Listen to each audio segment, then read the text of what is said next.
So yeah, the apps definitely come with pros and cons, but there's also good news. There are plenty of ways to make great new connections in person. Let's talk about them. Hi everyone, and welcome back to the Better Gay Dating podcast. My name is Ed. I'm a dating and relationship coach for gay and bi men.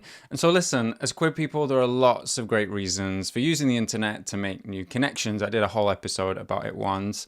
But in-person connection is really coming back right now. People are kind of fed up with the apps, or we're craving deeper and realer connection, or we're just taking advantage of community spaces where we can interact more organically without a screen, notification, or filter insight. So, for this episode, I want to make the case for meeting new people in person, why making connections in person is often a great idea, where you could put yourself to make them, and then some practical pointers on how to do that. Because I know maybe it sounds like this should be straightforward, but there is an art to this, whether you're looking for romance, new friends, or just a deeper sense of community. And yes, I'm going to cover this from the angle of making gay or queer connections primarily. And if you're already spending plenty of time in person queer spaces, some of what I say may feel more like reminders than revelations. But equally, you might be somebody who wants to start making in person connections and have no idea where to begin. So I'm going to try and cover all the bases, and I promise there'll be something in here for everyone, wherever you're at. So, all that said, let's dive in. First of all, let's talk about why. Why do in person spaces often lead to more authentic or meaningful connections? And since moving to Barcelona 2 years ago now, one of my favorite things here has been having access to a lot of gay or queer in person spaces. So, yeah, that's things like bars, clubs, and events, but also networking and community spaces and lots of gay social groups. And I've met all kinds of amazing people there. But what is it about these spaces that's so great? One thing for me is that you get a much quicker read of someone and how well you're really likely to click when it's in person. You can read their body language, their energy, their openness to connecting with others, which are things that can't really be communicated at all through an app. So there's no algorithm, there's no waiting days or hours for a reply, nobody is represented by a carefully curated snapshot of themselves. They're just themselves, they're just being themselves, and that's great for making more genuine connections. Another thing is that whatever space you're in and whatever you're doing, you already have something to connect over. You already have something immediately in common. You're either at the event because you're both into something, or the bar or club you're in is a vibe to you. And often you're in spaces with other people where you might have friends or other connections in common, and that all helps. It just makes it easy to start a conversation with someone and start connecting over something more than just we're queer and we both downloaded the same app. And lastly, there's often less pressure in person spaces. I know there's more pressure in the sense that you actually have to go and talk to people. It can feel like more pressure than messaging someone from behind a screen. But here's the thing, most of the time when you meet someone from a dating app, you're usually agreeing to meet one-to-one, so it can feel like it's this sort of higher pressure situation where you're both trying hard to see whether there's a connection there, and maybe it is or it isn't there. But in person, you're probably not meeting one-to-one, so you can chat and connect a little bit, see what the vibe is, and then if it feels organic, invite someone to hang out one-to-one or whatever that's going to be. There's a reason that basically throughout history, most partners have met through some kind of community or regular space that they're in, whether it's a social space or workspace or whatever. You get a chance to know someone a bit and then move things in a higher stakes direction from there. And that does make a huge difference. Because yeah, all of this isn't about saying all the apps suck and you should delete them or just never use them again. But it is about saying in-person spaces are also great ways to meet people, and often staying open to new connections both online and in person gives you the best of both worlds. It can also make the apps feel less like make or break, like they're the only option for us. And I think it also reminds us of the limitations of the apps, that we're not our profiles, we're real three-dimensional people. And as obvious as some of that might sound, I think we often do need to be reminded of it. The internet does offer us powerful ways to connect as queer people, but it's never a replacement for in-person community and connection. Ultimately, it's often real-life connection that truly makes us feel happy and connected, and online-only connection not so much. So if that's why, let's move on to where your ideal spaces for making great in-person connections might be. Because yeah, just like with the apps, where you put yourself does matter and obviously does affect who you might meet. The key here is basically to identify spaces that feel aligned or just enjoyable for you, where other gay or queer people are likely to be, but also spaces you'll have a good time and can be yourself. And one of the best ways to start with this is to identify what you already enjoy doing, irrespective of anyone else or meeting anyone else. Because, yeah, if you like reading, maybe there's a queer book club near you, or if you like hiking, maybe there's a queer hiking group nearby, or maybe there's a gay sports team or volunteer organization, a social or networking event, or even just like a queer bookstore or coffee shop you can intentionally spend time in. Does it even have to be a specifically queer space? No, it could be a space where there's a high proportion of queer people. Some gyms or classes or events often attract a higher than average gay or queer population. It's really just about identifying what is a space that in itself will be fun for you to be in, where you can be yourself and potentially meet like-minded people. And I know this might sound kind of obvious. If you like reading, join a gay book club. But I can tell you, a lot of us hesitate to do this. Maybe we're so used to relying on the apps to meet people, or maybe we're nervous about taking a risk on some in-person spaces, or we just don't believe they'll lead to any worthwhile connections, but they definitely can and definitely do.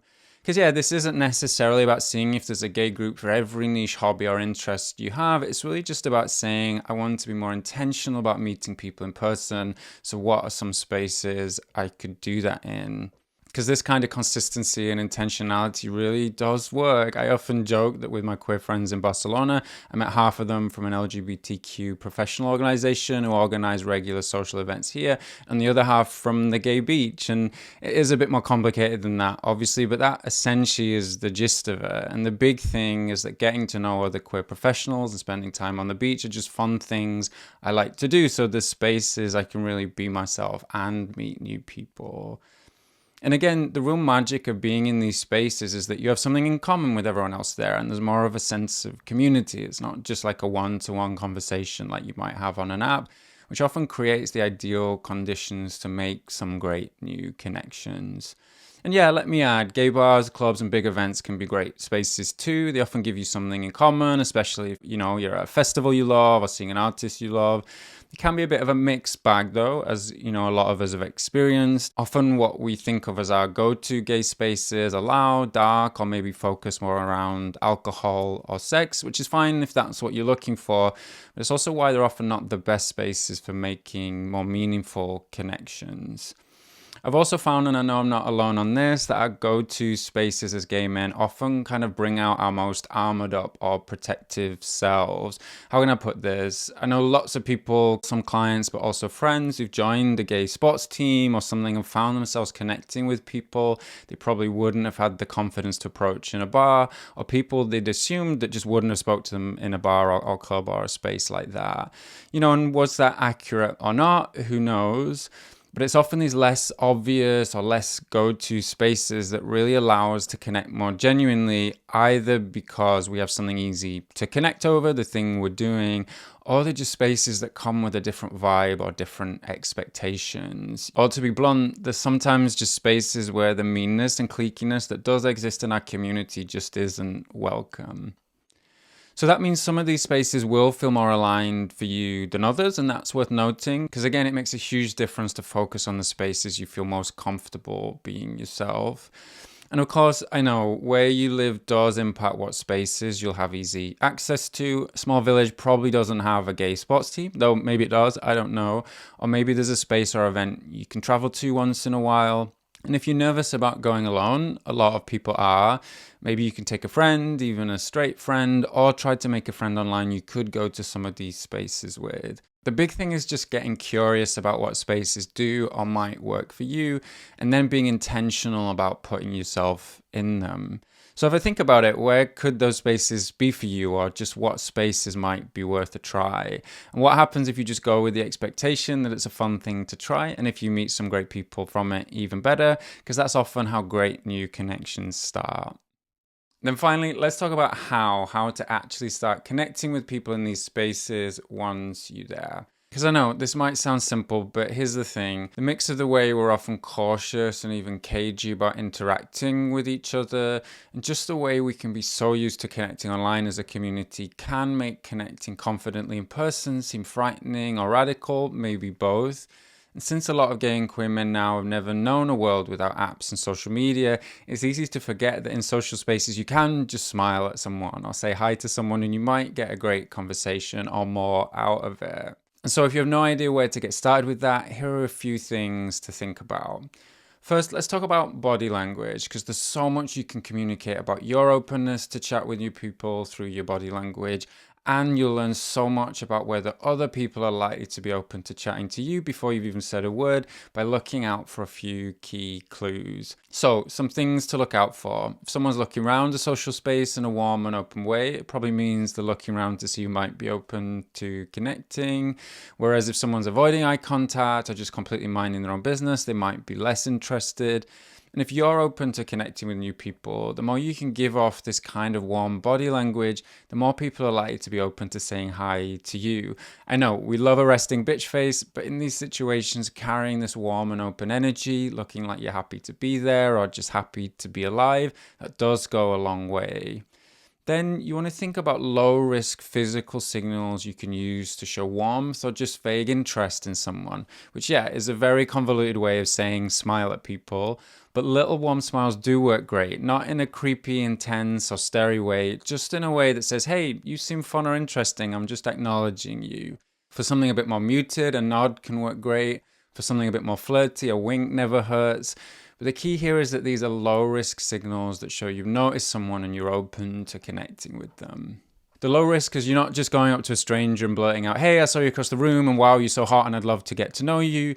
You're just signaling like, hey, I noticed you, and if the vibe is mutual, I'd be open to chatting at some point and just really seeing how that lands. Because they might smile back, they might not respond, they might reply straight away with hi or how's it going, but really you're just planting the seed that says, hey, I'm open to chatting if you're feeling it too. That's it, nothing more, nothing less.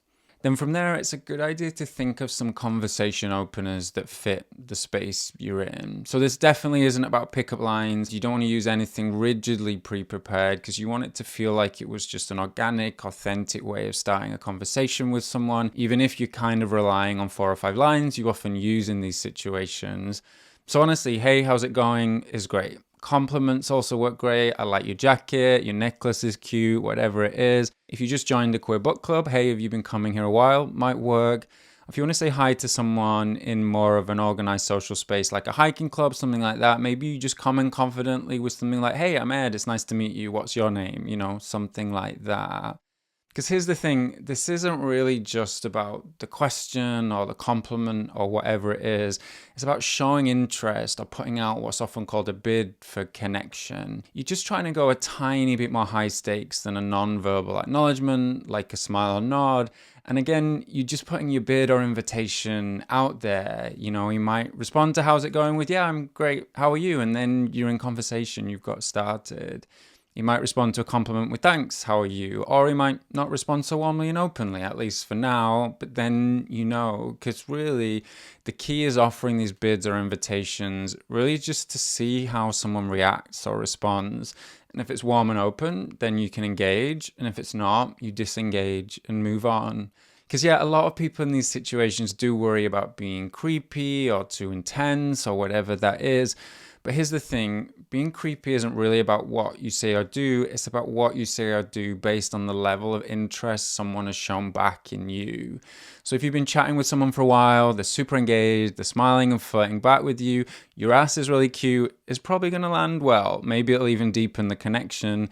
But if you go up to a complete stranger and say the same thing, unless they happen to be instantly and deeply interested in you, it's probably going to come across as creepy and intrusive.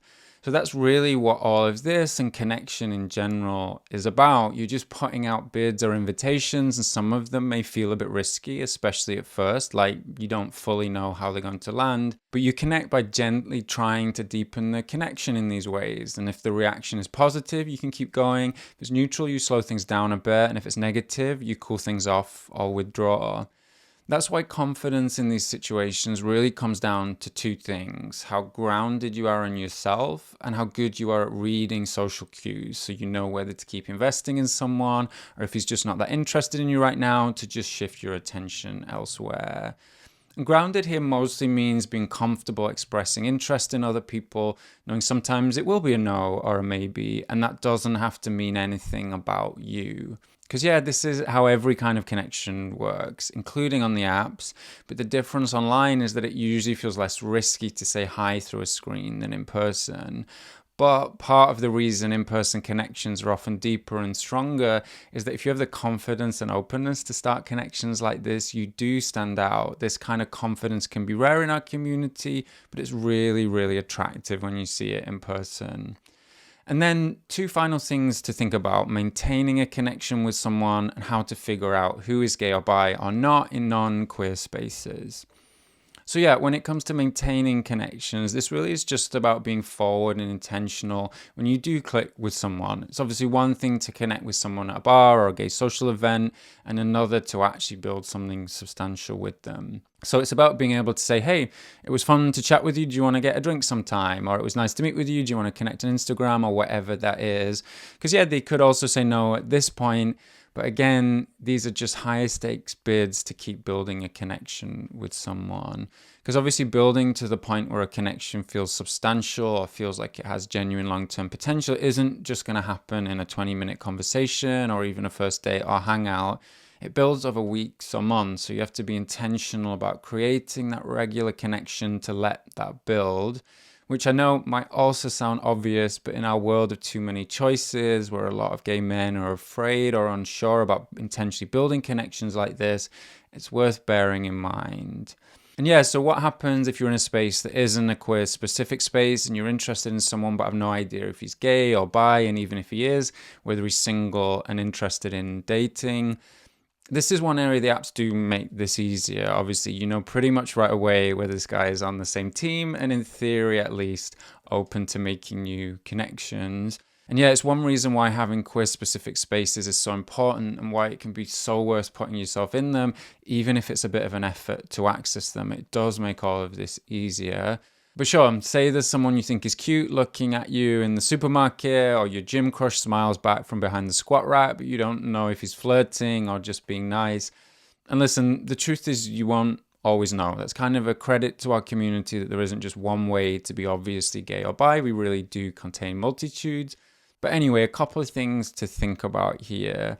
The first thing to say is you can always just strike up a non-flirty conversation with someone to start. So if you do want to play it safer, you can always smile warmly, but non-flirtily. Or just say, hey, how's it going? Without necessarily saying, hey, you're really hot. How's it going? Something like that. And then maybe the conversation flows in a way that makes it clear either way. You know, maybe he mentions a partner of any gender, or he mentions he went out this weekend to a gay event. Or maybe you subtly drop that you went to a gay event this weekend and you see how he responds to that. This is a whole topic in itself. We should live in a world where asking someone whether they're queer is no riskier than asking someone the name, but obviously we don't. So it's obviously just about avoiding situations where you put yourself at risk of physical or even just emotional harm. I hate that we still have to think about these things. Obviously we do. You know, sometimes if you have friends in common, they might be able to tell you if someone is queer and or single. And actually asking to connect on Instagram or really any social media is also really great. And you know, I generally not encourage you to make snap assumptions about anyone's life in this way, but honestly, looking at who someone follows from the social media accounts can really help clarify things here. If he follows a few gay or queer accounts, then you probably have your answer. If it's just family and friends or mostly half-naked women, there's probably your answer too. But again, the key with all of this, whether it's you first smile at someone, inviting them to hang out, or trying to be subtle about figuring out whether someone is single and or interested in dating other guys, it really just is about these bids or invitations for connection. And yet, these bids sometimes can feel risky, even if they often feel riskier than they actually are. So if you can get comfortable with the fact you'll sometimes put them out and you'll get met with a no, in the long term, this is exactly how you make great new connections when it is a yes. And as much as explaining this in this level of detail might sound like it takes a lot of the fun, authenticity, or spontaneity out of connecting, that's obviously not what this is about. Sure, if you're using some of these techniques for the first time, it often does feel a bit awkward or rigid at first. That's completely normal. But it's really about developing this social or connection muscle, and it really does get easier with practice. Often, if you push yourself to get better at reading body language and just saying hi or paying that compliment when that feels right, everything then flows from there in a much more relaxed and organic way. And actually, lots of people in this community do want to be more sociable in person, but often they're nervous or unsure about how to start a conversation. So if you can learn to be an initiator, it really will open up all kinds of great conversations. So if you need to, it's completely fine to start small, like just telling yourself you can start smiling more at people. And then great, that's a great place to start. Or if you already feel like you're good at starting conversations, but you seize up a bit when it comes to asking someone for their Instagram or the number or inviting them to hang out, then that's the thing you could consciously and intentionally do more of.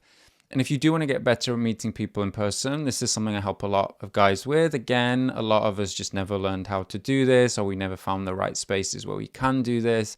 And again, it's only through practicing all of this stuff that you actually get better and more confident about it. But ultimately, and this is not an exaggeration, this kind of social confidence will change your life. It'll vastly expand your options in dating. You'll likely feel more connected to the rest of the gay or queer community. And mostly, you'll just meet so many interesting, kind, and fun people. So yeah, if you'd like some hands-on support with making these kinds of connections, I'd love to help. Just head to bettergaydating.com and you can book a free discovery call there. And if you're watching on YouTube, I'd love to know in the comments what resonated most with you in this episode, or what's worked for you when meeting new people in person. Thanks as always for listening, and I'll see you in the next episode.